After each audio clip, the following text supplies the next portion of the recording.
You see the big names and sold-out launches, but not the engine that powers them. Meet the architect behind the coaches and brands everyone follows. We got another expert that's literally behind the scenes insights on traffic, marketing, funnels, ads, automations, everything that you need to be able to have a successful business. You know, there's a saying that like amateurs make money on the front end, experts make money on the back end. And that's because they understand like, hey, if we get the lead, we can keep promoting to them. We can keep calling them, whatever it is to get the sale. And that funnel's working for them while you're asleep. You do see some funnels that even as a customer, you just like, yeah, kind of scroll past and then you just leave a page. A lot of people buy a funnel, but they really don't even know what they're buying. They think they're buying success, which is a good term, right? And they'll be like, well, I didn't know I had to do all of this, and I didn't know that this was where Ashton Hall lost millions of dollars. That traffic was hot at that moment, and there was nowhere for them to go. He nurtured the audience, but they couldn't get anything more than what was on Instagram. And that's what's the important part about having that funnel, because you got the traffic. Now where can we take them?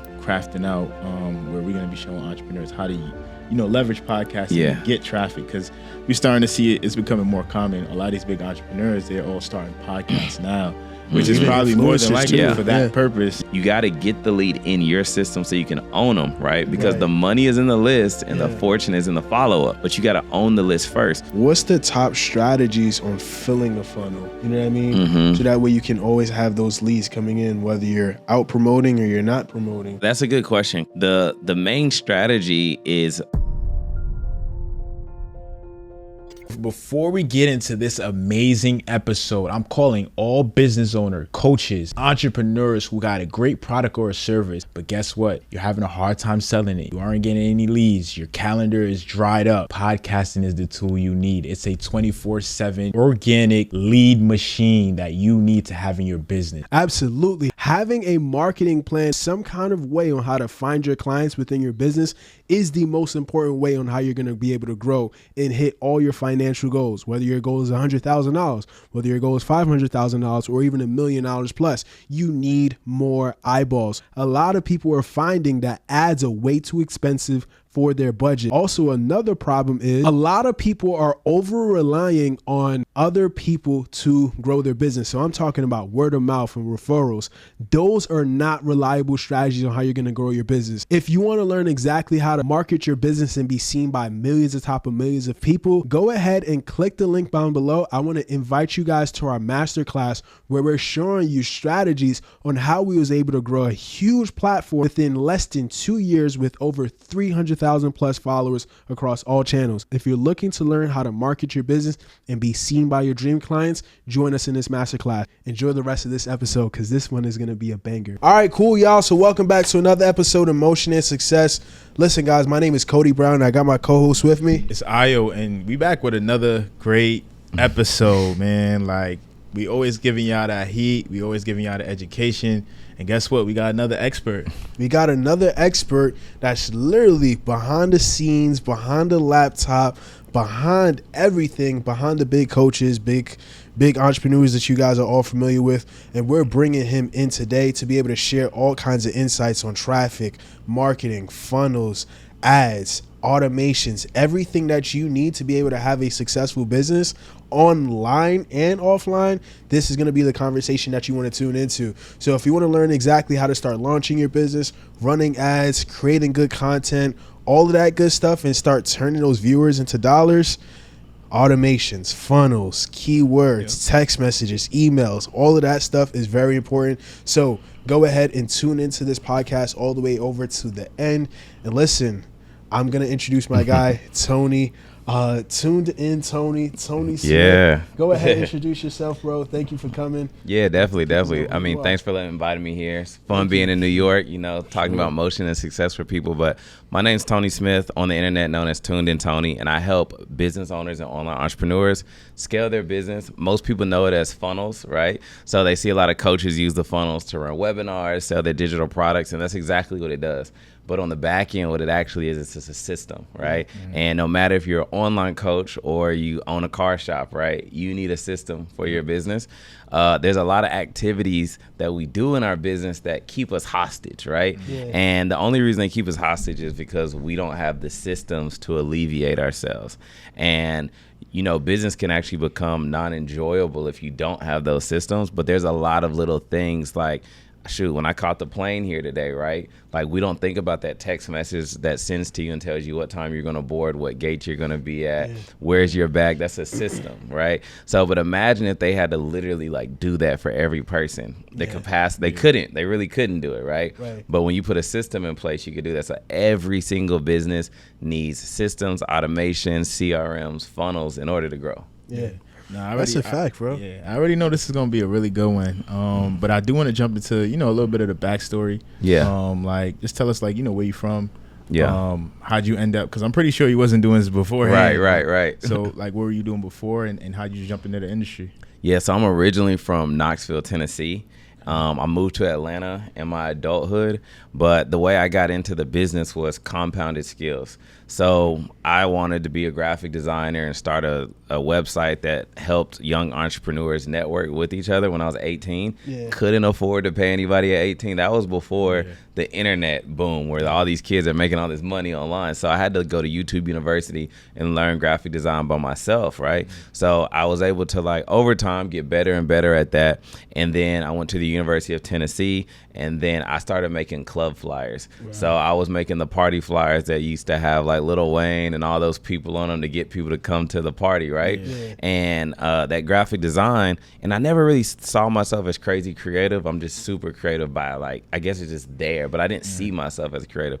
But that skill set of like having the party flyer with the glass popping out and the bottles and all of that, it transcended over to like me doing the funnels now. So a little side note, when I went to the University of Tennessee, I also pledged Alpha Phi Alpha, and I was like, I hate the way these clothes look. So my first move was taking that graphic design, I put it into clothes.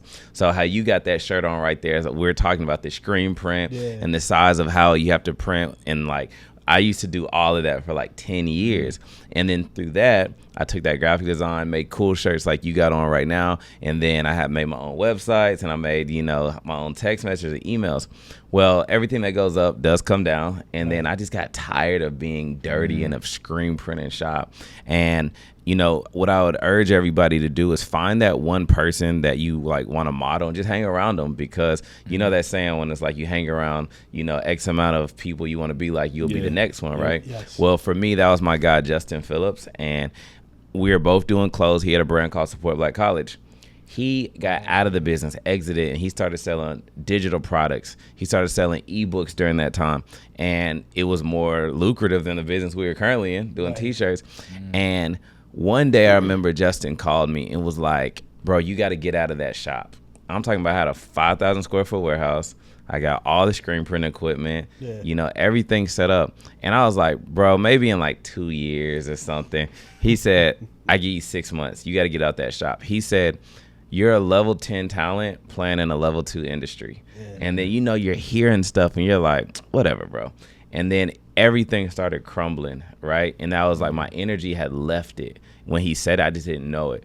And it was like, employees started getting sick. You start noticing you're at work by yourself. Sales start dropping. And that was just like, the universe pushing me out to say it's time to do something bigger. And that's when, working with Justin, we built this crazy funnel called Mission Black Friday. And back then, people have caught up to my style, but back then it was like boxy, ugly funnels. And then, like, when we jumped out, we had the funnels where it was like, he looked like Mission Impossible. He did it with Ellie. And you remember that one? Cinematic movie trailers. And we really took that Mission Impossible 007 theme and like made it into a funnel. And it just really gravitated, and everybody in the industry was like, who did that, right? But if I never would have been working on that earlier skill and moved that over, I wouldn't be that funnel person. So that's how I got, into it. And there's another part that I want to tell you guys as well. I know you guys haven't asked me that question. I'll keep going. So basically, when I say there's always that one person that you got to meet, right? When I was in the t-shirt business, I remember when it was crumbling, like I said, right? I had just paid for t-shirts. I had just paid for my staff, everything. I had $300 left in my bank account, right? And Justin was like, yo, Circle of CEOs are having an event. Let's pull up, right? And I was like, bro, I mean, they don't know my situation, but I'm like, bro, I'm not trying to do nothing. I'm trying to stay at the crib. And the worst thing you can do is when you're down is to not be around, right? So the reason why I say that is, even though it can sound cliche, is like, you got to network. So I said, you know what, let me go to the event. They had me like, I was with him, my guy Dantes Akram. They were like, had me pay for parking because I drove. In my head, I'm like, bro, I got $300. I do not need to be paying for parking. They don't even know that, right? So then we go in there, and then I meet the next person, which was Will Changes Lives. Yeah. And then Will was a mega coach at that level already, in a sense, in my eyes, right? Doing the Amazon offer, killing it. And then Justin introduced me to him again, because I had kind of met him before. Right. And he's like, we don't like our funnel builder. You should be our funnel builder from my mastermind. Yeah. In that mastermind had a whole nother, like, how do I say it, like, class of new coaches coming up. David Amari, Simone Bees, Carter Cofield, Dantes, all of them were in there. So then I was able to do all of their funnels. And then that's what blew me up. Wow. Because I just had, like, leverage the skill. I took a time when I didn't think, I should have been out. And then I found the one person that introduced me to the next person. Yep. And then I was just, found a circle I could attach to. And then I wasn't even charging that much because I was able to leverage them because they had bigger names. And then that catapulted me into that industry. That makes sense. And it's crazy to hear, bro. That was 5 years ago, bro. Yeah. That's what I'm saying, too, because I'm like, even when you said to support black colleges and you mentioned Justin, I'm like, that wasn't that long ago. I'm like, I remember when the brand blew up. So to actually see, you was kind of part of that is crazy. Yeah. And then you mentioned Circle of CEOs. That's actually, that's it for real. Dang, that's crazy. Same event. That same event? Yeah, that was a good event then. Yeah. Event, bro. It's crazy. Event. Yep. That's crazy to hear. Damn. Yeah. Yeah, no, that shows, like, like around that time, like I think that 2020 mark, like everybody was just pivoting, like everybody was kind of moving, some people went up, some people went down, but it's good to see some people come out of that in a better situation. Yeah, 100%. So definitely want to jump into the funnel side. How did you like learning funnels, like how did you, like, did you take a class to learn how to do it, or like how'd you figure it out? No, that's a good question because it's very technical, and someone's like, how do you learn it, right?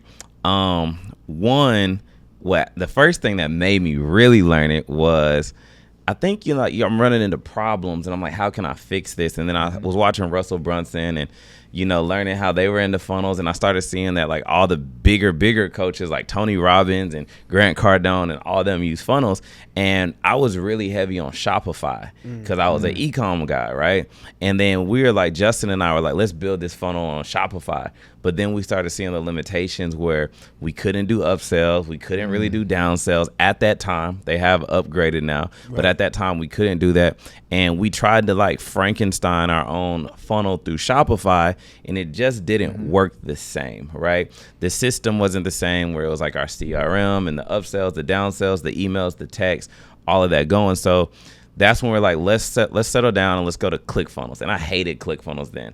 But then once I got into it, I was like, okay, I started to love ClickFunnels. I even got the 2 Comma Club plaque, which was cool in the ClickFunnels industry. But it really changed because I started seeing how a customer flows. Like when someone first sees you, they're not really ready to buy, right? So the funnel works great because it emulates that buying process where it's like, opt in and get a lead. Yeah. Now let's send them emails and texts and let's try to nurture them. There's a saying that, like, amateurs make money on the front end, experts make money on the back end. And that's because they understand, like, hey, if we get the lead, we can keep promoting to them. We can keep calling them, whatever it is, to get the sale. And that funnel's working for them while you're asleep, right? Yeah. So that's what makes the funnel kind of sexy, is the fact that it's like, you set up these automations, you set up these sequences, so people are opting in, they're getting their text messages back. You may be on a podcast, you may be asleep, and then it sends a message to them, and then they're like, you know what, I'm ready to tap in. And you're like, oh, snap. You know what I'm saying? So it's just a great tool. And that's when I started to fall in love with it, because I started seeing the power of the funnel. And, you know, we talked about earlier, right? It's like the funnel does not do all the work for you. It's a tool. Right. So if you're bringing in the traffic, if you're running ads, if you're doing what you're supposed to do as a business owner, posting content, that funnel will get the traffic. It will be able to flow them through, send them a message, but you have to do your part and go out there and get that traffic to feed it. So that's very good response. And then one thing I did realize, you know, you definitely analyze a lot of stuff. I feel like you have a great eye for, you know, certain things. Now, when it comes to like a business, like for example, if you got like a Fashion Nova, for example, they have they're all over social media. People are promoting their content. Yeah, I mean their clothes and everything like that. They're on the big brands like the Shade Rooms, the Hollywood Unlocks, and then from there they will get you in their ecosystem. Yeah, name, number, email. Yep, they're hitting you every day. Text message. Yo, if you order today, you will get it by tomorrow morning. Yeah, if you order today, you get it by tonight. Things like that. So like, what's some of the things like as how they operate? Let me take a step back. You see how Fashion Nova operates their business model. Yeah. How can a small business owner implement those same kind of tactics in their business model? Yeah, so that's a great question. So where most business owners make the mistake when trying to create systems and automating is they don't truly understand what problems that they and their clientele have. So I always urge a business owner to fail as fast as possible, because when you fail fast, you're like, okay, why did that not work? How do we fix it? That's what the system does. Yeah. So with Fashion Nova, they didn't always have their systems like that, right? Yeah. But then what they started to do was they started to say like, all right, cool. Well, we know that our clients are looking for X, Y, and Z at this time, or we need to be able to do this. And they saw that because they found missed opportunities.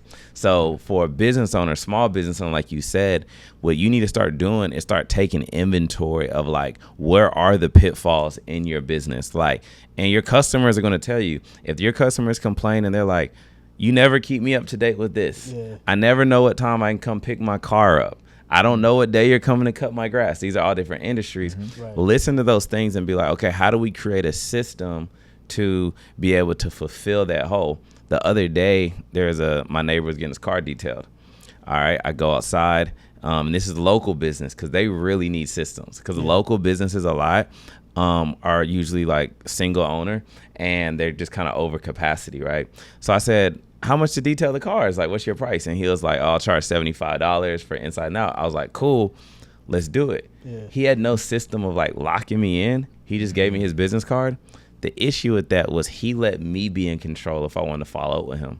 He could have had a system that like took a deposit, put me on a schedule, sent me a reminder, tomorrow at this time I'll be there to detail your car. And then I've been like, well, dang, I'm committed now. Yeah. See what I'm saying? So that's why we need systems. You got to look at where are the areas in your business that are lacking, and then that will tell you what system to create. Makes sense. So I was going to say, too, because before we get to a little too complicated, like, could you just break down the purpose and, like, you know, step by step how a funnel helps, you know, entrepreneurs and things like that, just for anybody who's watching it? Like, what's a funnel? Right. No, that's a great question. So a lot of people hear the word funnel, and the reason why that is a good question is because they'll come to our agency and buy a funnel, but they really don't even know what they're buying. They think they're buying success, which is a good term, right? And they'll be like, well, I didn't know I had to do all of this, and I didn't know that this was there. But a funnel is a tool, right? Like we said, the first form of a funnel that I think we should look at is the simplicity of just generating leads, right? So if you think about any business,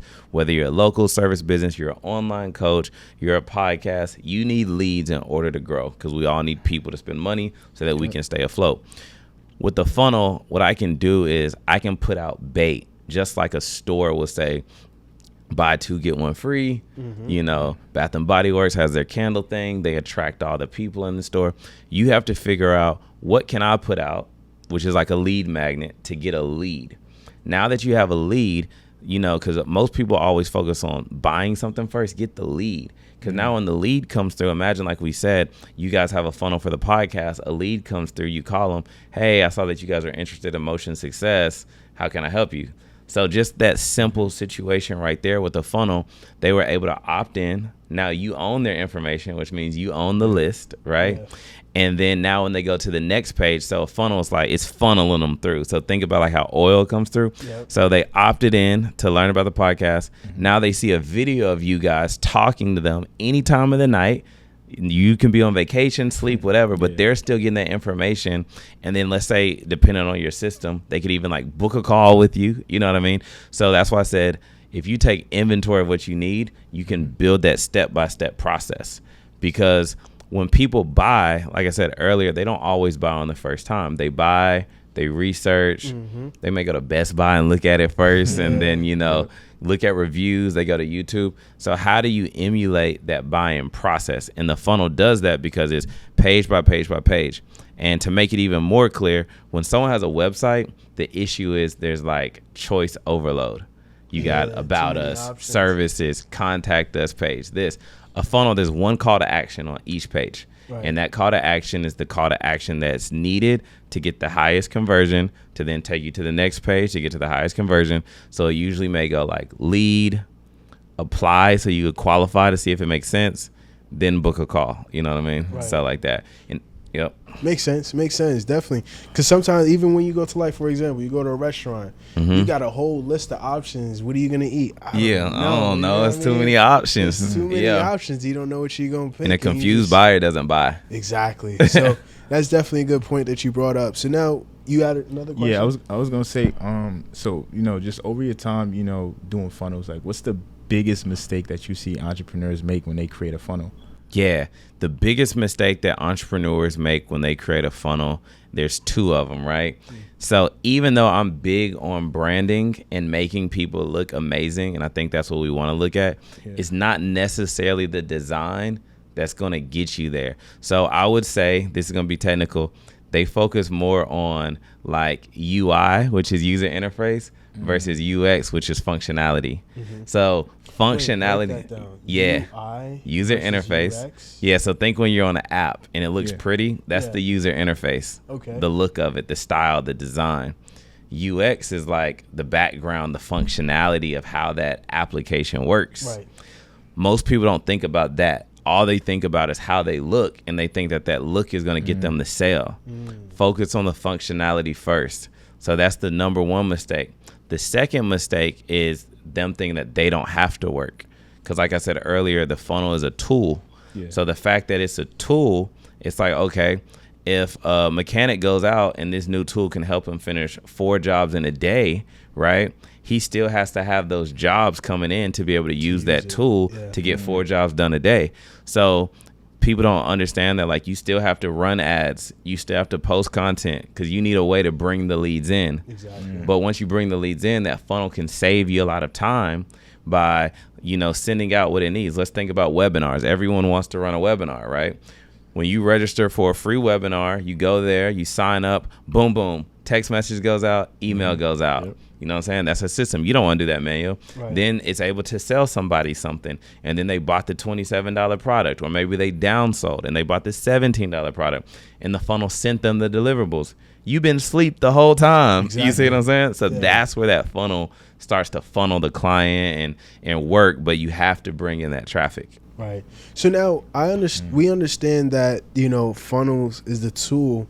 You have to go out and do the work to be able to fill that funnel so you can start getting paid eventually. What's some of the top ways, you've helped a lot of coaches, you helped a lot of entrepreneurs, you helped a lot of successful businesses. What's the top strategies on filling a funnel? You know what I mean? So that way you can always have those leads coming in, whether you're out promoting or you're not promoting. Yeah. Whether you're in front of a podcast audience or you're just at work just doing what you got to do. What's some of the top strategies to be able to, find traffic and fill your funnel? So that's a good question, because that's like outside of the funnel. Because let's just say the funnel is set up. The main strategy is like getting over your own fear, because most people don't post content because they're so scared of what they think. Yep. And then the real question is, who is the they, right? That they is probably like one of your best friends, your wife, your mom, whatever. Right. And there's 1 or 2 people in your life that you're so focused on how they view you that is making you not post the content. Because what I tell my clients, my students, I say, like, post for purpose. Don't post for views, right? That's vanity. There's somebody watching you, right, that is looking at you to get more information, and then that content is going to provide them that trust. So even if it's 5 likes that you get on there, I've had it before where I've had a piece of content that didn't do anything, but that one person bought a $10,000 package. You see what I'm saying? Mm-hmm. So like once you get that out of your mind that it's not all views, it's not all likes, I'm posting for that person that is up watching. You know what I mean? Like there's even a play that people run, the overnight post, right? Yeah. Where you can post something overnight. It's not going to get a lot of likes, but at nighttime, providers, men, women thinking how to take care of themselves. They're trying to figure out the next way. So they're up late at night. Like, how am I going to change my situation? You can post a post that says, hey, I'm looking to help 3 people do X, Y, and Z. I'm helping 3 people start their own car rental business, whatever it may be. And they're like, man, because they're up at night figuring it out, and you landed there at the right time. Right. So to answer that question is, the way to fill your funnel is get out of your own way and then start telling people to jump into your funnel. Yeah. Yep. Got it. So if you were to build let's say if you was to build like a 7-figure business in like 90 days, what funnel and ad setup would you set up first? Yeah, so that's a great question because you can go 2 ways, right? Yeah. And it depends on your capacity. The first one, I'm gonna say this because it works with like you not having to have a lot of staff members. I would probably run a webinar. And, webinars aren't always easy, but let's get out of our head that we got to have 200, 300 people there. Focus on selling one to many because it allows you to like talk to more people at one time. So whatever your profession is, I don't care if it's teaching people how to garden, right? There's other people that want to learn how to garden. Exactly. So if you post that content that says, hey, I'm having a free class teaching people how to garden, you literally don't even have to have a funnel. Let's say you're starting out. You can actually use Calendly, the free plan, and then set your calendar to group setting, put it in your link in bio, and just direct everyone to your link in bio. And you have a class booking at Thursday at 7. And now those people are registered, just like they're booking a time on the calendar. And then now they're going to show up to that Zoom meeting, and you may have 10 or 15 people in there. Yep. So now the next question, the gap is, what is my offer, right? So you do have to develop your offer. But if somebody wanted to get to, that amount in 90 days, I would say the fastest way is you got to get in front of as many people as possible. So that webinar is going to be the fastest way. Sometimes we get distracted because we put a lot of bells and whistles on our webinar. Yeah. The first thing you need to figure out is how to talk to people. So just set that group calendar up, get in front of those people, and you're going to fail at the beginning. That's part of the game. Yeah. But the more you get in front of people, the better you talk. You learn your clients like objecting and limiting beliefs. Exactly. You know what I mean? Yeah. So the fastest way is selling one to many. Okay. That was a great question, by the way, bro. Really, really good question. I that. And what's the biggest ROI that you've seen, somebody make, on a funnel that you made? Yeah. So that's a good question. The best ROI is really not just going to be dependent on the funnel. The funnel is like a collaborative effort of the person pushing the funnel. And I've seen people make a lot of money off super ugly, simple funnels. One of my clients, his name is Vincent Fisher. He's in Miami. He has one of the most simplest funnels I've ever made, and he converts like crazy. But it's not because of it's just the funnel. The funnel's the tool. It's the nurturing that he's done with his audience, right? Yeah. Alex Hormozi just dropped that humongous $105 million launch, right? The reason he was able to do that is because he's been nurturing people with long form content. Yep. That's where podcasts are great. That's where YouTube is great, right? No matter how many subscribers or likes you have, you need to nurture your audience as much as possible because here's the thing. After you nurture them, they're looking for what they can get from you. So now when they go to the link in bio, if you have nowhere to send them, you just lost out on the efforts that you put in to nurture them. Right. So that's where that funnel really helps. And depending on how well you nurture them, that determines your ROI.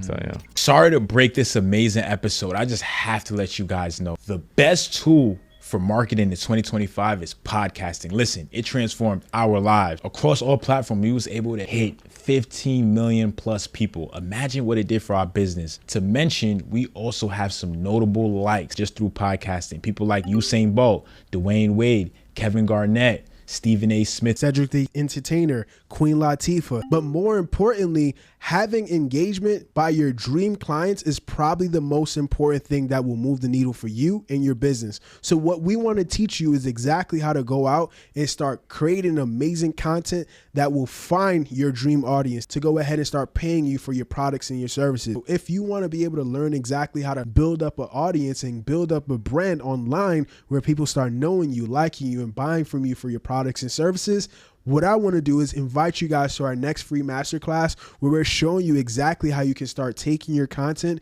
and being seen online by your dream clients and possibly some celebrities as well. Go ahead and click the link down below, and I'm going to see you guys in that next masterclass.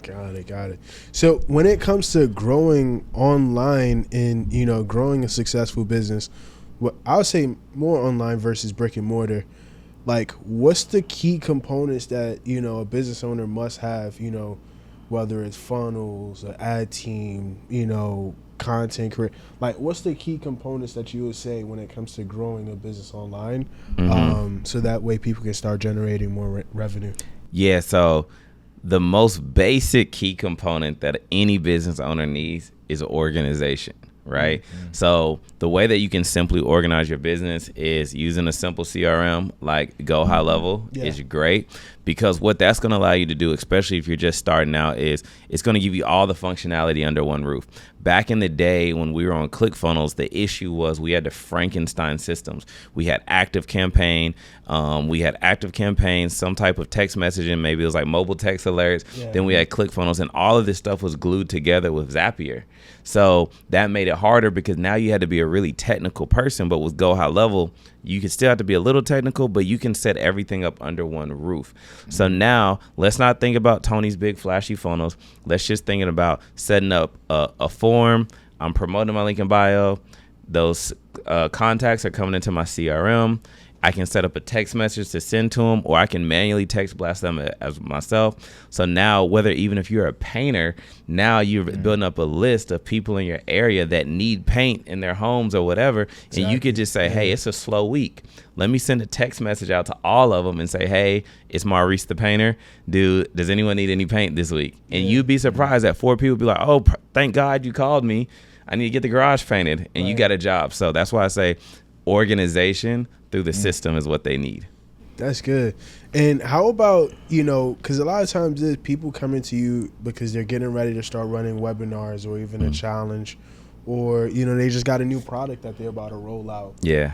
What's like the most important aspects that a person must have when they're getting ready to launch a new product, whether it's a challenge, a webinar, or just a new offer in general? Like, what's the key components they must have to have a successful launch? So there's two sides to that, right? Yeah. You can have like all the nuts and bolts, right? Yeah. But then like if you don't really know how to like market, it can kind of still be a failure. I've seen it happen before. Yeah. And the reason why I say that is I've seen people who don't have it together, but they've got that marketing charisma. Yeah. They just don't know what they're doing. Like my guy, his name's Chris Gregory. He has a lawn care company. Okay. He doesn't know anything tech, right? But he's got the charisma. Like, I'm going to get out. I'm going to jump out here and promote. And he set up on Calendly a calendar that had a $47 booking, right? And then he literally, he did pay for a shout out page, right? Okay. Which was American Income. And I think he got like 40 book calls. No true funnel, but he just had his Calendly set up and he had it set up to where people can pay. So the reason why I say it's a 2-part question is he didn't really know what to do, but he had that, that non-fear to jump out there and promote. Most people get all the nuts and bolts to the system, but they're scared to get out there, so the system never works. So the reason it's a 2-part answer, the main thing that I would say is you got to have the willpower and the charisma, right? But the good answer would be like, you definitely need a funnel. Right. You definitely need a CRM. You need a way to have ads to get people to come in, because you have to have those ads so that you can get targeted traffic to bring them in. They opt into the funnel sends them. But the biggest thing really is I think you just got to be able to jump out there, because when you fail, when you jump out there and you're like, man, I'm getting a lot of traction, now you have a more appreciation for the tool. Yes. Most people just spend money they do the transaction, but they don't have the action. You see what I'm saying? Right. And that's what happens all the time. I mean, I like the feedback because, like, you know, sometimes we obsess over, yo, I don't got my funnel ready yet. You know, I don't have this. I don't have that. They love to say that one. Now it's like, all right, cool. You can literally go to Calendly and start getting busy and using that momentum to start building upon, you know, each and every single rep that you start taking. Yeah, like on Zoom, they have like you can literally set up your own webinar on Zoom and just have that registration form. Yeah. You can do the same thing in Webinar Jam, but people will hide behind like perfection. Right. Yep. You know what I mean? They'll be like, well, this isn't right. I can't launch. To be honest, the day that you launch, you're probably not going to have any traffic come through, especially if you're just getting started. Mm-hmm. You got to focus on selling that first offer. We'll have clients that will say, well, I know it's done, but I'm thinking I need an upsell and a downsell into this. No, you know how much better it is to add an upsell after the traffic is already flowing, because you're instantly going to see those results. You got to jump out there. You got to get $100 million offer, like Alex Hormozi says, build that offer, find the cracks in it, perfect it, and everything else will fall in line. Makes sense. Makes sense. So, like, you know, what would you say is like what's the difference between a good funnel and a really great funnel that prints a lot of money? Like, what's the difference between those? Yeah, so that's a good question, because I would say, you know, not all funnels are good, right? But like, let's just get a standard good funnel, right? It loads, it goes to page, next page, you can buy, it sends you a message. The thing after that is you have to start optimizing that funnel. So now what you have to start doing, because a funnel's never done, right? People think they get a funnel and it's done. The best marketers that we work with, like when I work with Vincent Fisher and I work with his team, when I work with Melanin Money and Carter and George's team, they're always looking at like the opt-in rate. How can we like split test the landing pages and change the copies? Because now that the traffic, let's look at like water flowing, you always have to figure out where does the water get stopped at in the funnel, because each page can be a dam for that water flowing. Right. So now it's like, okay, we're getting past, we have a super high opt-in rate, but for some reason they're not filling out the application on the next page. Right. So what that means is our ad creative is good, the copy on the landing page is good, but it may be the video that's just trash on the, you know, the application page. It may be that, you know, the copy just does not align. So when you start looking at the stats on each page, that's what really makes a good funnel. And that's when they say, I'm dialed in. That's what that means, because they're truly dialing in, like, you know, the metrics to like get more through there. Right, right. That makes a lot of sense. Yeah. I had to ask that too, because I'm like, you know, you do see some funnels that, and you like, even as a customer, you just like, kind of scroll past, and then you just leave a page. Yep. You know, but you know, you're not thinking of why like this person left the page, or like you said, it could be the video. It definitely could. Yeah. I mean, let's even look at like softwares, right? Like Go High Level is doing better, but like they're not really a pretty software when you just think about like how a software should look. But they didn't focus on all of the looks and the theatrics. They just focused on it working.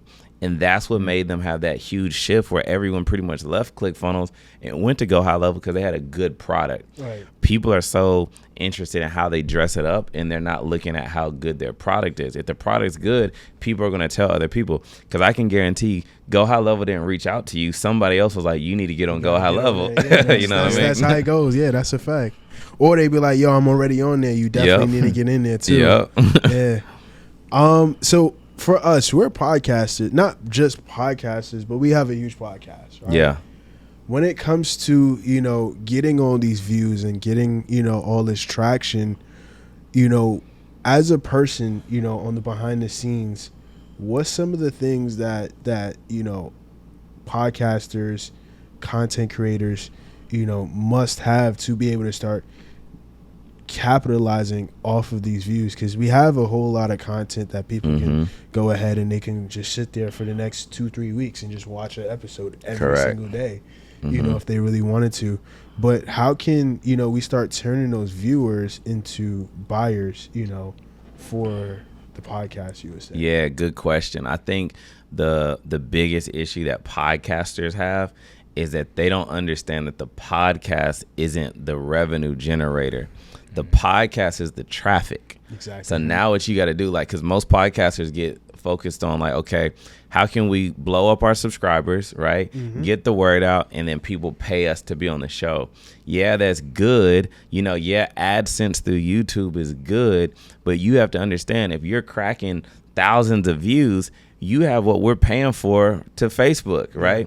The only thing that the people on Facebook are doing better, they have somewhere to send them, right? Exactly. So what you have to do is you have to look at and say, okay, what audience are we bringing in on this podcast? Yeah. So now we know what audience we're bringing on this podcast. What problems do they have? The fastest way to sell is by solving a problem.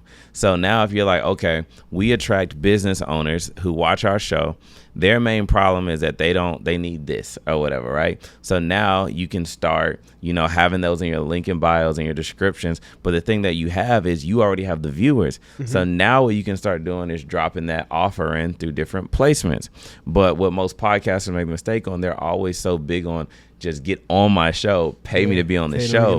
What you got to look at is your goal is to go get the big names that bring in the views so that you don't have to pay for the traffic, so then you can sell your product. Yeah. That's what podcasters should be focused on. Podcasters should also, like what I told you guys, they should be focused on leads, right? So you don't know what that lead can turn into for you. So you already have the traffic. You're on Instagram. You guys need that funnel to where people can request to be on your show, because most people maybe doesn't have direct contact to you guys. But if you had a way for them to contact you guys to be on the show, one, that could be the way to increase the revenue of people paying. But then also it could just be a way of like, you don't even know what big names are watching you that you could leverage them. You know what I mean? So you got to have a place for them to go. That's a fact. Because honestly and truly, like looking back, growing a podcast, bro, like the podcast is not the business. You get what I mean? Yeah. It's just an extension to the business that you're growing already, And what I realized for, doing podcasting for some time, I'm like, a lot of times people stop doing is because they don't have ways to make money outside of the traffic that they're getting, you know. But having an offer or some kind of business model behind it just makes it much more easier for you to be able to grow a podcast, still leverage the traffic, still leverage the audience that you're building, and just enjoy the conversation that you're already having, bro. 100%. You know what I mean? But for the most part, those are some of the things that like we're starting to teach people too, because when it comes to growing a podcast, that's cool, but you don't necessarily need the 100,000 plus view video or the 10,000 plus view video, or even like 100,000 plus subs. You can really have like a small amount of people, and those are like a focused amount of people that are actually coming to you, and they're starting to buy your products and services. And I mean, like I said, it's just looking at your audience and just seeing like what they need. I mean, on a small level, like that's like Hardly Initiated always sells like their trading card games. They had like they're Ryan and Tyshawn in Atlanta, but they sell like game cards because they do a lot of like relationship talking, and then they sell like relationship cards. So that content goes hand in hand to where, and it's a low ticket item to where their audience are like, oh, let's buy the card game, but now their brand lives in that couple's home. That's just a nurturing pot to where it's like there'll be more and more, but it's like they're on the coffee table now. You know what I mean? So different ways, but ultimately the podcast is the traffic. You can make money, but if you focus it more on the traffic, how do I leverage that traffic to squeeze those dollars out? Yeah. And that definitely goes to like the offer that we're currently like, crafting out, where we're going to be showing entrepreneurs how to, leverage podcasting and get traffic, because we're starting to see it's becoming more common. A lot of these big entrepreneurs, they're all starting podcasts now, which is probably more than likely for that purpose. Definitely. It makes a lot of sense. I mean, even the pain point of somebody watching your show, think about it. Like, here's an offer right now. You guys interview business owners like me on your podcast. You guys have a great selection of audiences, right? So there's business owners that watch y'all's podcast that have no idea how to start a podcast. Right. That's a pain point right there. So like cut in between the show. Hey guys, if you're watching this podcast right now and you're a business owner, you're looking to do the same thing that we're doing right now so that you can leverage more relationships, and then grow your business. We actually have a to Z podcast blueprint where we teach you exactly what we did. We're at almost 50,000 50,000 subscribers. You probably want to get there too. Click the link in bio. Let's get back to the episode. Boom. There you go. You know what I'm Exactly. Yeah. That's exactly how we be doing it, bro. That's exactly what we're going to be doing moving forward, because now it's like you have all the traffic, you have the audience, but leveraging it as best as possible, be able to start making those dollars off those viewers. So now, one of the things that I definitely wanted to make sure I ask you is, like, when it comes to creating because you've seen a lot of different funnels, entrepreneurs, whether it's the coaches, the consultants, course creators, whoever they may be. What goes into that rock star offer? Like what does a rock star offer look like in your eyes that usually converts a lot? Yeah, a rock star offer to me, I'm gonna call out my guy, Dayron Myers has a rock star offer. The reason why his offer is rock star is because he truly understands. Let me say this: it's digestible. Yes. It's accessible. Yeah. It's clear. And it has results, right? So when you think about that right there, what his offer is he teaches people how to be a courier. So he says, if you don't like your current situation, if you're messed up right now, if you want to be your own boss, you can literally buy my program for, let's say it's like $700, right? So it's like a fairly lower ticket offer, right? As far as high ticket. And what that does is it helps you get your background check. It shows you how to get the contracts for driving a car. And literally his students are driving on the road within 7 to 14 days. So they literally were like, hey, I want to change my situation. I want to become my own boss. They buy it, they go through the background checks, they sign up for the contracts, they actually have results. So now where that becomes a rock star offer is everyone has a car for the most part in their driveway. So he came up with an offer that was accessible for everybody to actually have quick wins, right? Yeah. So quick wins are important. But then since they are having quick wins, now he's able to sell a higher ticketed product because now he teaches them how to become a fleet, put their cousins and their friends on and all of that. And then it's good because I would say this too, to be honest, people are more interested or more willing to have a job than they are a business. So that's another reason why he has a rock star offer. He's not saying for the most part, really go start your own business, even though they do. He's like, hey, I could just help you make more money than Uber, Lyft, DoorDash. You're already doing it. Become your own courier. Go pick up these boxes, take them to place, cash out that day. Yeah. And then they have the real results of other people winning. So it's like the trust is there. Yeah. The barrier to entry is low. It's accessible. It's like I do have a car. All I gotta pay is this $700, do a background check, and then I can get jobs. And there's an unlimited supply of jobs that need to be transported. Yeah. So he just has a rock star offer. But it's not always that easy, right? Sometimes it's a little different for some people. So what I would say a rock star offer as well, like in another scenario is most people focus so much on their pockets and they're not focused on the clients they want to serve and their problems. When you have a great offer that solves people's problems, people tell other people about it. You have all this social proof and all this trust. There was a guy at ClickFunnels that was like a retired, like a 70-year-old dude who got a 2 Comma Club award for doing over $1 million. He focused on retirees, helping them make more money by creating a hot dog stand and going outside of Home Depot and selling. Very simple offer. Wow.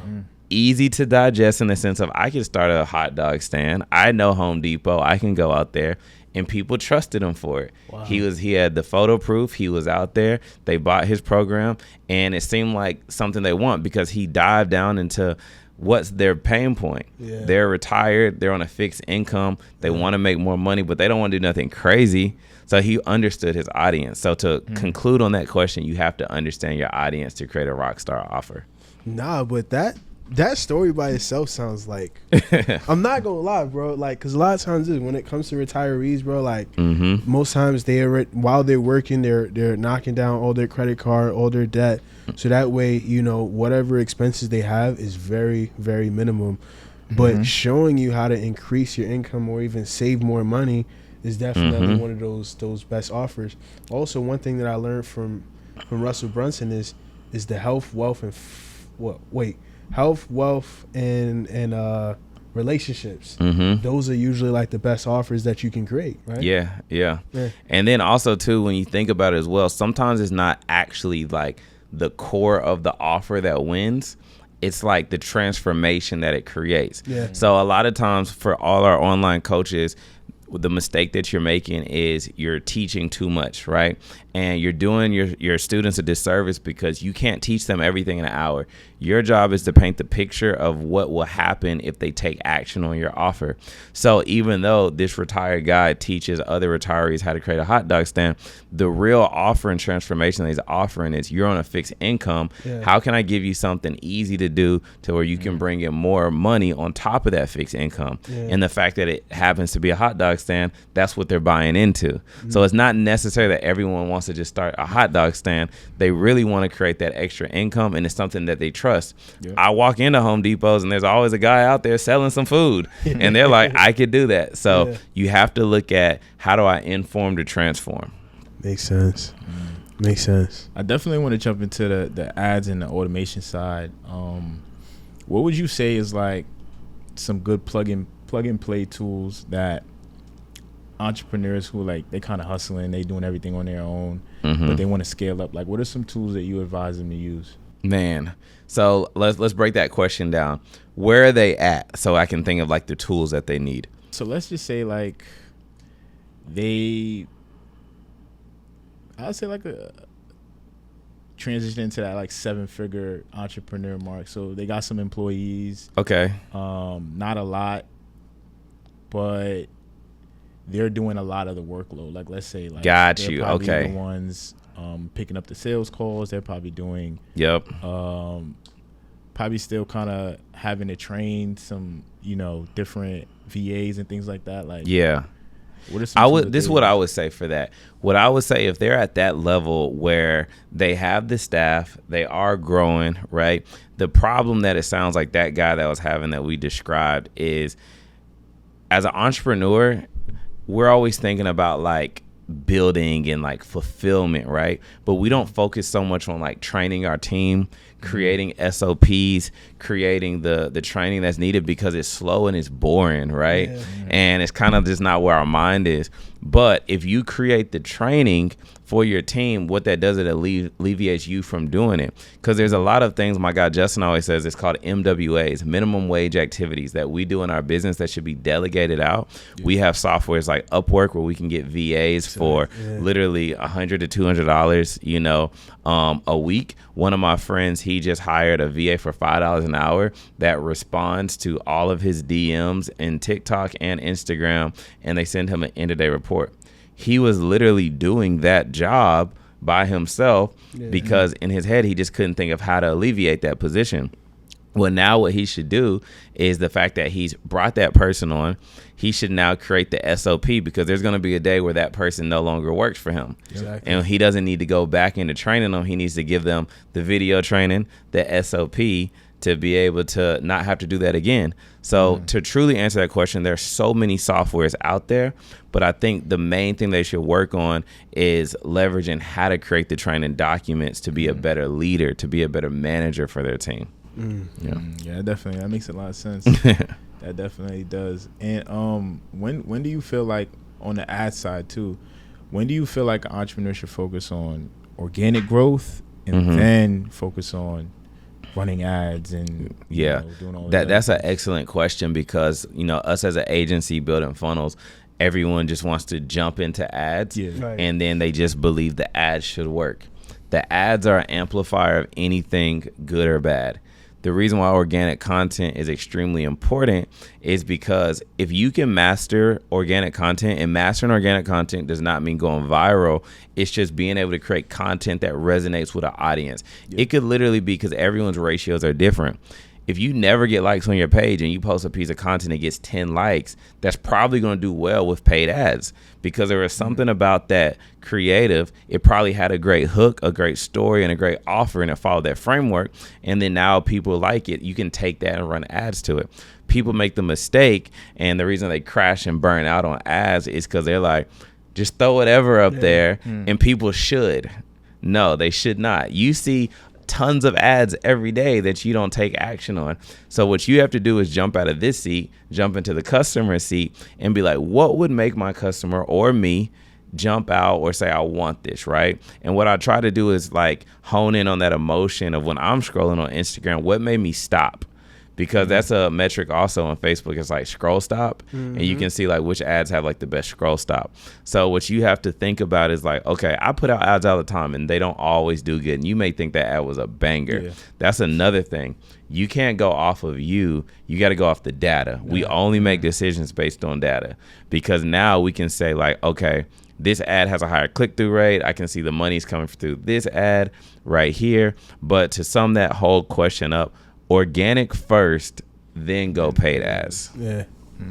It kind of makes me think of when we actually ran like our first ad. We were heading to Atlanta, and we was just kind of like, doing ads, trying to like, get more guests. Yeah, get more guests, see who's out there in Atlanta. And I don't know, maybe it was too broad, but we got a lot of DMs, but it was like a lot of unqualified people. Yeah. People who let's talk about that, because when we run ads, everyone always says like my leads are unqualified, right? Yeah. And there's like a balancing game of getting a qualified lead. So lower cost per lead usually ultimately means like a low lead, right? Yeah. So, and people don't really want to pay for an expensive lead, but there's a difference, right? And that difference also comes in your messaging. So I'm going to give you guys, the audience, 2 different examples, right? Right. Hey guys, if you want to start a podcast and make $10,000 a month, we're going to be breaking down everything in our free masterclass of how you could do this in under 30 days. Probably tons of bad leads, right? Because all you did was said 10K, you said 30 days, and they're just thinking about getting rich quick, right? Yeah. So now if you say, hey guys, we help business owners who are doing over $40,000 a month be able to relate with their clients more by doing podcasts, learning the different metrics that you need, X, Y, and Z, da.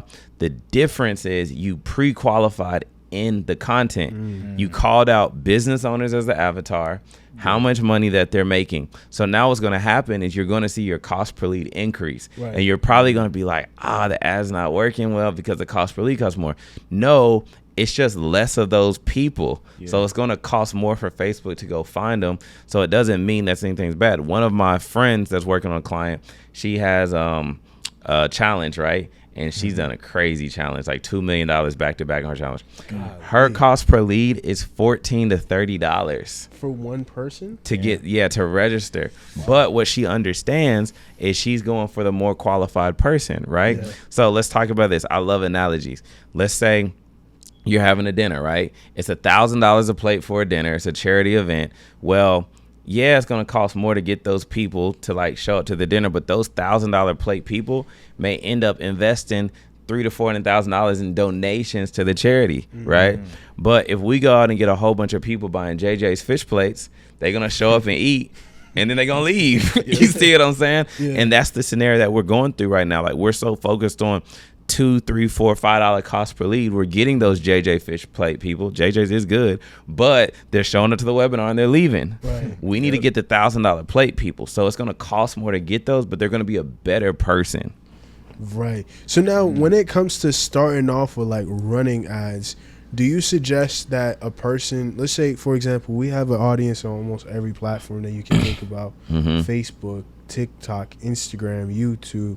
Do you suggest like running ads on all the platforms that we have an audience on, or would you start on just one platform and then just maneuver from one to another to another to another? Yeah, so I would focus on Facebook and Instagram first. Okay. Is there a specific reason why? Yeah, the reason why is because one, like TikTok I think is okay. That's the second one I would go to. I think TikTok gives a lot of inflated traffic. And what I mean by that is it's a lot of people that are seeing your content, they're liking it, but they don't really like know who you are. And that dopamine can make an entrepreneur feel like they're going crazy on TikTok, but it's not necessarily the case. So I would start on Facebook and Instagram because they're able to go to your page, see who you are, build that trust. It's one of the most affordable ones because if you try to go to LinkedIn, super expensive. Google, expensive. It's search intent. But I would first start on Facebook and Instagram and find my flow, find my groove of what really works. And you have to test. So my motto is test everything. Yeah. Like, don't throw one ad out. Like, one simple play right here that for the audience that they can do takes a little bit of editing, but CapCut is a software. That's another software, like you said, softwares that makes it easy for us to make these edits.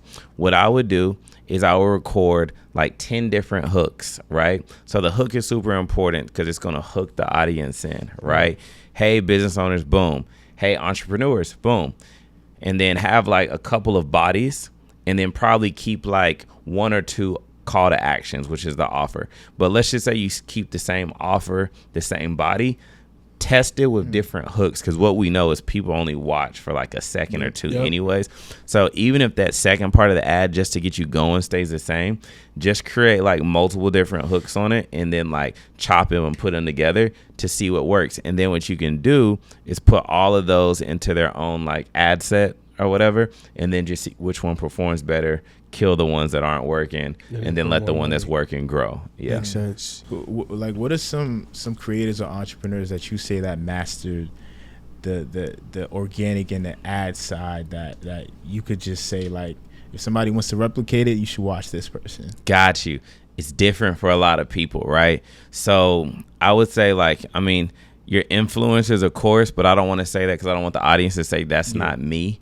But my guy Justin, when he was in the coaching game, really killed it when he had like the point up videos. And like he kind of really started that phrase, and he would like point up to the hook and it would be like Fashion Nova supplier. Yeah. So that hook was catchy because it's like, who makes Fashion Nova stuff?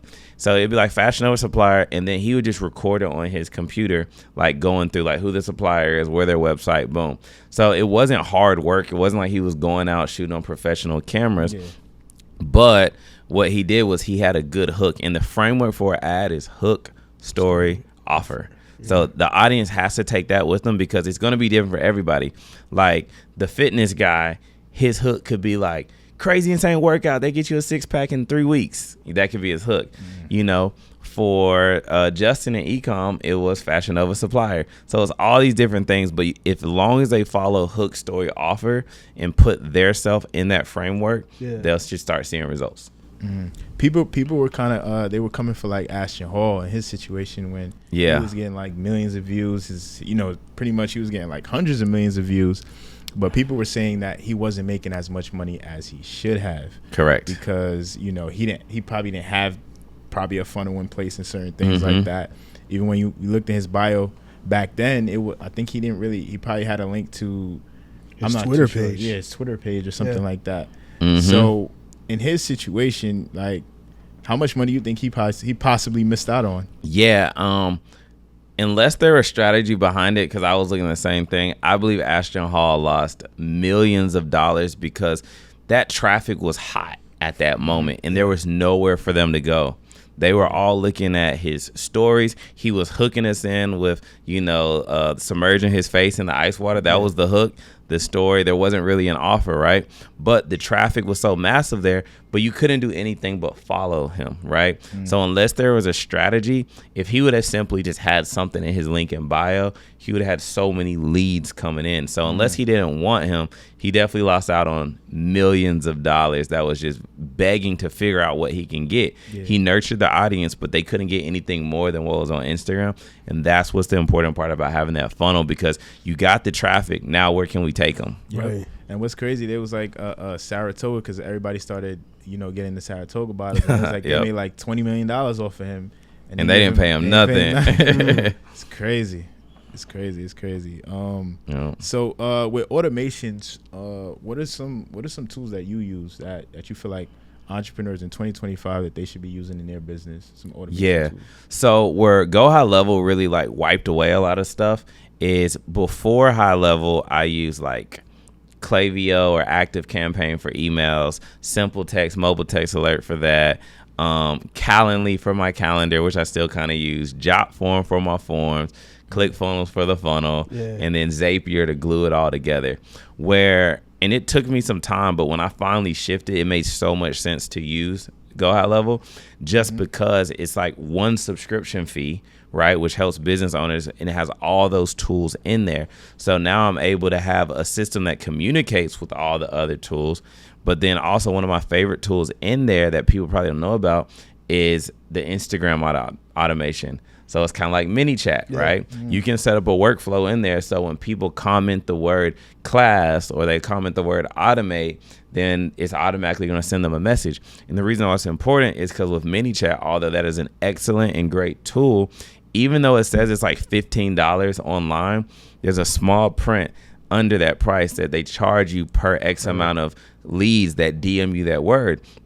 So I would urge everybody right now to go look at your mini chat and look at your billing, and it's probably at like 50 or 60, maybe even $120 right now. And you think you're paying $15. That same amount of money can go into high level, that one subscription fee of $97, and the only thing you pay after that is just like the amount of text and email you send. So not only are you consolidating, you're also lowering your cost of your softwares. So when it comes to using not ManyChat, but like Instagram automations and those DM messages, for us, we have a lot of people that will comment keywords. You know what I mean? How can we take those comments, and what's one of those strategies that you will use to be able to get those people to opt in? So now you get their number, you get their email, you get their name and all of that stuff. Yeah. What's like one of those hacks that you probably figured out? Because you're saying they're commenting the word and that's about it. Let's say they comment a keyword. Let's say they comment the word podcast down below, and we send them a link to our YouTube video, and then they go to that YouTube video. But is there a step further that we can take? Yeah. To start funneling those people to get their name, number, and emails. Simple. Yeah. So what you have to look at is these are fans, right, that like you all show, and they're opting in. So how do you jump into what they want, right? So that's why I said think about your audience. So you can simply tell your audience like, hey, thanks for the comment. Sign up to our fan list so you can get the episode before anybody else. So now it's in their favor to give you their information. Where does that help you? Now when an episode drops, let's say you got 10,000 people, you just got 10,000 views that just jumped. You see what I'm saying? Versus what you're doing now is you're putting out episodes and you're making us go find that you have a new episode. You see what I'm saying? When you could literally say, Motion and Success, we just dropped, what's his name? Check it out right now. They're on their phone, they click the link, your views are now going up. So you got to get the lead in your system so you can own them, right? Because the money is in the list and the fortune is in the follow-up. But you got to own the list first. So like you said, they're commenting these words and you're just like, hey, give the traffic to YouTube. That's what you're doing. That's what we're doing. You got to own the list. So now you're saying, hey, join our fan list, the Motion Success fan list, so you could be the first to know when an episode is dropping. You can even make them feel like they're the first ones watching it on the premiere. No one else even knows this is out. You know what I mean? Wow. Simple things like that. So basically, all right, so say, for example, Tony's episode comes out, right? Yep. And we're like, comment the word funnel down below to be able to view the episode. That automation that's going to fire out is going to be an opt-in for them to put it's going to be like the funnel. Yeah, so you know the funnel that I'm creating for you guys or whatever, that's what it would be. So then what you could just say is you guys could say is like, let's just say you posted my clips, right? But the episode wasn't out yet. But the call to action to that was comment or DM the word pod to join the fan list so you'll be the first to see this episode. So now you're leveraging your audience's clips to get fans to opt in. But instead of giving YouTube all the love, now you're telling them, like, you want to watch this full episode, opt in on our fan list so that you can get it first. So now they're like, boom, because they want to be reminded it costs them nothing, but you're building that list. Yeah. Wow.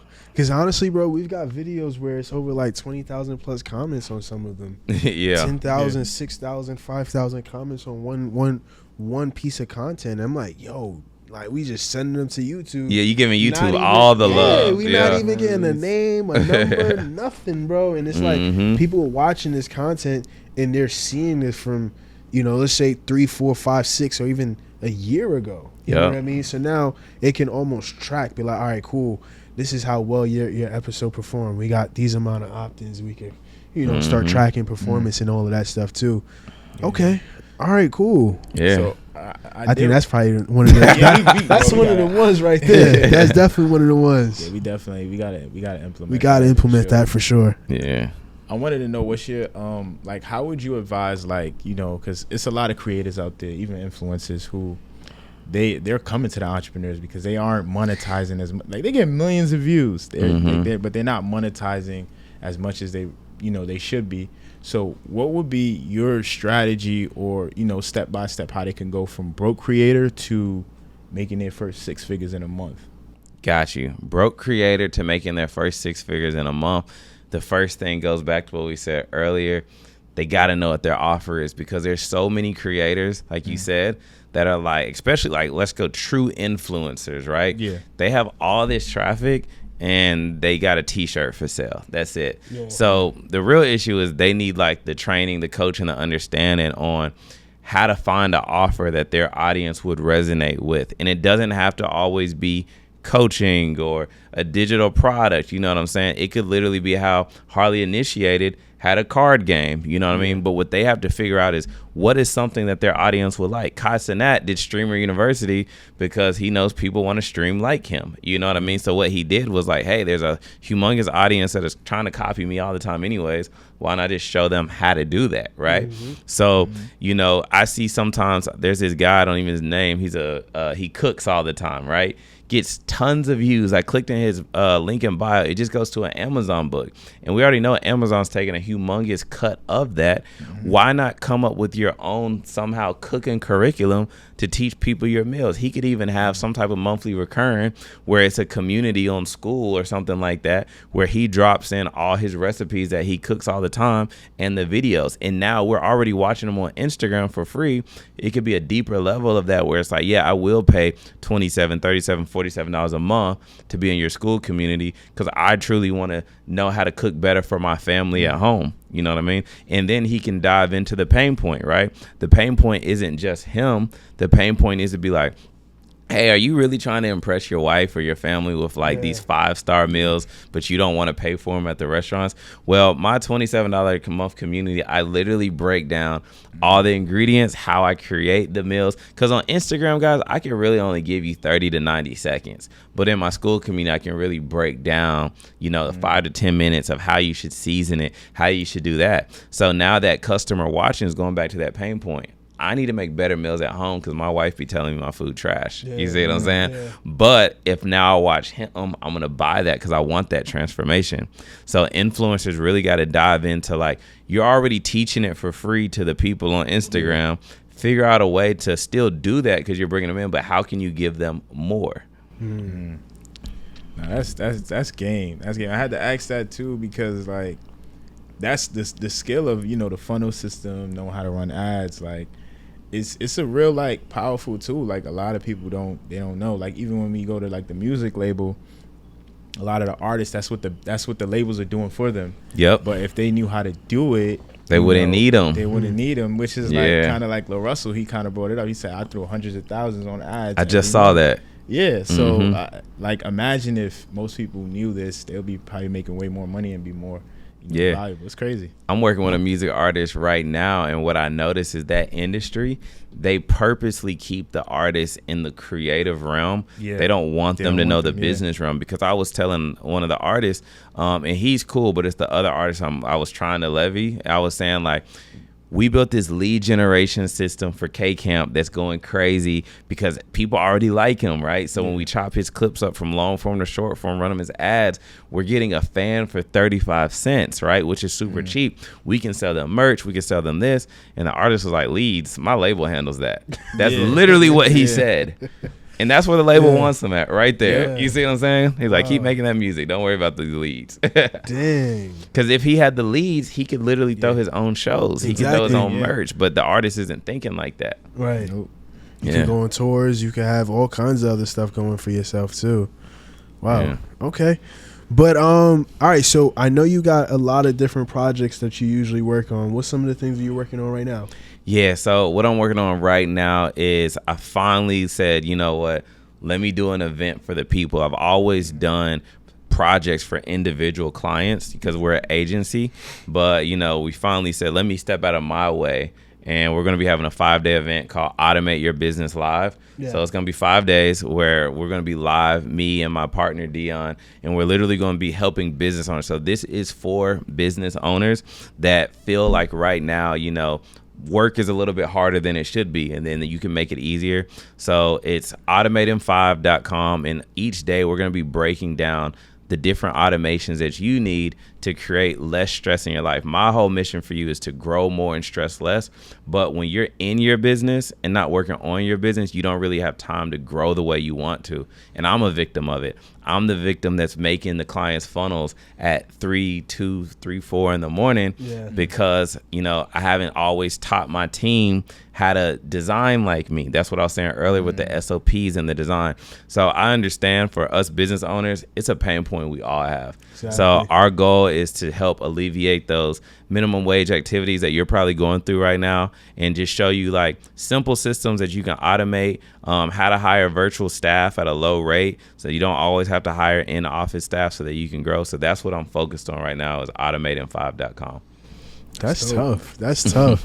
It is good to see, good to see that you got the coaching going on, because I know for a while coaching is not something you was really, doing. Yeah, like I'm a service provider, you know what I mean? And the coaching industry is the one that I latched on to, but I truly see every client I work with comes to me because they have problems. So that's what we're trying to solve. And a lot of those problems, like there's so many people that are so much more successful than all of us, and they're not smarter than all of us. Exactly. But they understood like, okay, this is what has to happen in order for this amount of money to happen. And they put the person or the system in place to make that happen. Right. So that's what I want to help pull out of entrepreneurs, because it's right there. They just don't know how to do it. You know what I mean? So that's what we're going to be teaching. Well, this is good. Definitely tap in with Tony and what he got going on, because a lot of times he's more on the side of working with the high level entrepreneurs. But now this is probably like one of the first opportunities where you're opening up the opportunity to learn from you directly. Yeah, and start definitely teaching people exactly how you guys can go out and start going crazy. And the funny thing is, I remember when you used to run an ad where you had like him 500, one of his funnels, and you did like a whole breakdown of everything. And you're like, all right, cool, this is exactly how I did this how I did that. Did you do that Circle of CEOs funnel too? I didn't do that one. But he did one of those funnels, and it just made so much sense. And I'm like, damn, this guy's probably clicking off this one ad. Yeah. But listen, guys, go ahead and tune into what's the name of the website again? Yeah, so it's automating5.com. Super simple. So it's basically automate your business live. We're going to be doing 5 days working with entrepreneurs just like you to help you fix those problems. So we're going to put in the description automating5.com. You can follow me everywhere at TunedinTony, and I'm just one message away. That's good. That's good. I like that. You got any final words, bro? No, this was a good one, bro. Absolutely, man. A great one. I mean, I pretty much learned a lot. I'm pretty sure the person behind the screen learned a lot. So definitely tap in, learn more from Tony. Definitely tap into the upcoming challenge, and I'm pretty sure it's gonna be a lot of game on that one. Absolutely, bro. Definitely gonna be one of them hydrants where it's like, yep. all the game just coming out. Yeah. But listen, guys, I'm glad that you guys tuned in all the way over to the end. Tony, any last final words you want to give them, bro? Yeah, so another reason why we're doing the 5-day challenge too. So I came up with like this crazy campaign is like, we're in a trust recession right now. Yes. And no one knows who to trust. All these people have came out. There's been a lot of good coaches, but there's been a way more bad coaches that haven't delivered. So what Dion and I are going to be doing is just really showing you guys, that you can trust us. And we don't want you to just trust us. We want to earn your trust. So that's what we're going to be breaking down. We're going to be bringing a lot of high level people there. And, we're just going to help you get out of your own way and tear down that trust recession so that you can jump out there and not use the trust recession as an excuse if you've been burned before. Because even if you have been burned before, the thing is you still have success that you have to gain. So that's what we're going to be breaking down on automating5.com. That's good. That's good. Nice way to break it down. You know what I mean? So listen, guys, go ahead, like, comment, share, subscribe, and hold on. If you want to be able to find the next unreleased episode, go ahead and check that link down below.